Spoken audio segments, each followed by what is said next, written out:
In a museum drawer right now sits a human skull, 10,000 years old. Its owner never used a toothbrush, never saw a dentist, never heard the word floss, and that skull has straighter, healthier teeth than yours. No braces, no crowding, no wisdom teeth jammed in sideways. 32 teeth in one clean, even row. Now picture your own mouth, the retainer you stopped wearing, the wisdom teeth a surgeon had to cut out. You have every advantage that ancient person never had, and your teeth are worse. Why? This isn't a story about brushing. You can brush flawlessly and still have a crowded mouth, because the outcome was decided long before your first toothbrush. It was decided by the shape of your jaw, and your jaw is smaller than your ancestors. Your face is shorter, your dental arch narrower, and there just isn't enough room along the bone for the teeth your body grows anyway. That mismatch is sitting in the skull of almost everyone watching this. And the cause isn't bad genes. It isn't bad luck. It's stranger than both. And we'll get to it. One honest correction first, because people love to say ancient humans had perfect teeth. Not exactly. Their teeth were often ground down, flattened by grit and tough food, sometimes worn right to the nerve, but they were straight, aligned, barely crowded, and usually cavity-free. The two things that drag us to the orthodontist and the dentist were, for most of human history, rare. So what changed? The answer shows up about 12,000 years ago. To see it, start with the mouth we came from. In 2015, a team led by archaeologist Ron Pinhasi studied 292 ancient skeletons from Europe, Anatolia, and the Near East, spanning 28,000 to 6,000 years ago. Comparing hunter-gatherers to the farmers who came after. The hunter-gatherers had what the researchers called an almost perfect harmony between jaw and teeth. The jaw was exactly big enough for the teeth it carried. Everything fit, and it had to. Their food was raw and dried meat, wild roots, nuts, fibrous plants. Food that fought back. Food that took real, sustained effort to chew. Their mouths did more physical work before breakfast than yours does all week. Then came farming. And here's where the story flips. When Pinhasi's team looked at the early farmers, that harmony was gone. The teeth were still about the same size, but the jaws had gotten shorter, smaller.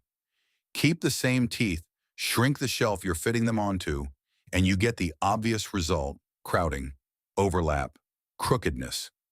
So here's what most people get backwards. Your crooked teeth are not the problem. Your teeth are fine. It's your jaw that came up short. It stopped growing before it reached the size your teeth were built to need. Crooked teeth aren't a flaw in the teeth. They're the mark of a jaw that never finished growing, which raises the real question. Why would farming shrink a jaw? Because bone is alive, and it answers to how hard you use it. Load a bone, stress it, and it grows thicker to meet the demand. Leave it idle, and it stays small. It's the same reason training builds muscle, and a month in a cast shrinks it. Your jaw plays by those rules too. A child's jaw is shaped in part by chewing. Hours of hard chewing tell the bone to grow to full size. Soft food sends no such signal. Harvard biologist Daniel Lieberman tested exactly this, raising animals on hard versus soft versions of the same food. The soft food animals grew jaws roughly 10% shorter, and many ended up with crooked, misaligned teeth. Same genes, same species, softer food, smaller jaw. Lieberman has a word for this. Dysevolution, a body built for a hard old world, quietly breaking down in a soft new one. And if that's true, it should still be happening today. It is, in plain sight. Anthropologist Robert Corruccini studied communities right as their food modernized. In one, he compared older members raised on tough, traditional food with younger members of the same community raised on soft, processed, store-bought food. Same gene pool, one generation apart. The younger group had narrower arches and more crooked teeth. Population after population, the pattern held. The faster a group's diet softened, the faster its bite fell apart.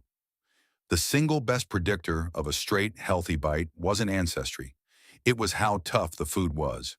Corruccini called crooked teeth a disease of civilization, and he meant it almost literally.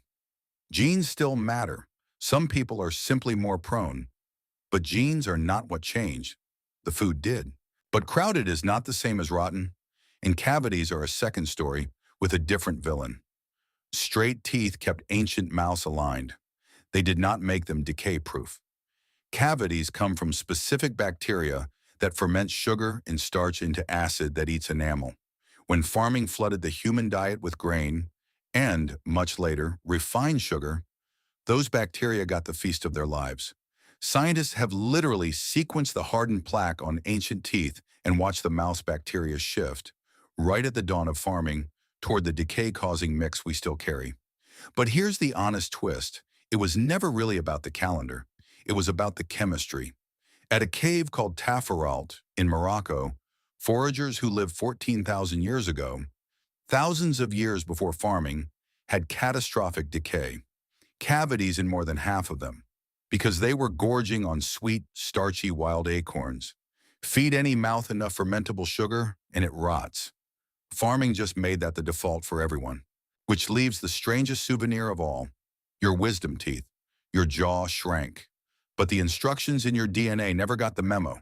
They still order a full set of 32 teeth, sized for a jaw that no longer exists. So the last four show up to find no room left. They come in sideways. They jam into bone. They get infected, and a surgeon cuts them out. Sit with how strange that is. We may be the only species on Earth that routinely has healthy pieces of its own skull surgically removed because the body keeps building teeth for a mouth it stopped growing thousands of years ago. So the next time you're tilted back in a dentist's chair, or running your tongue across a retainer, or staring at an X-ray of a wisdom tooth curled sideways in your jaw, know what you're really looking at, not something wrong with you. A record. Your crowded teeth are the fossil of a soft world. A world of cooked, processed, effortless food that asked almost nothing of the jaw that was supposed to grow around them. That skull in the museum has a straighter smile than yours for one plain reason. Its owner spent a lifetime chewing, and you never had to. Their straight teeth were built by a hard life. Your crooked ones were built by an easy one. Both are written in bone, and every warm, soft, effortless meal you've ever eaten helped write yours. Which is a strange thing to think about with a numb lip, waiting on a filling. But it's true, your smile isn't just yours. It's a diary of how easy you had it.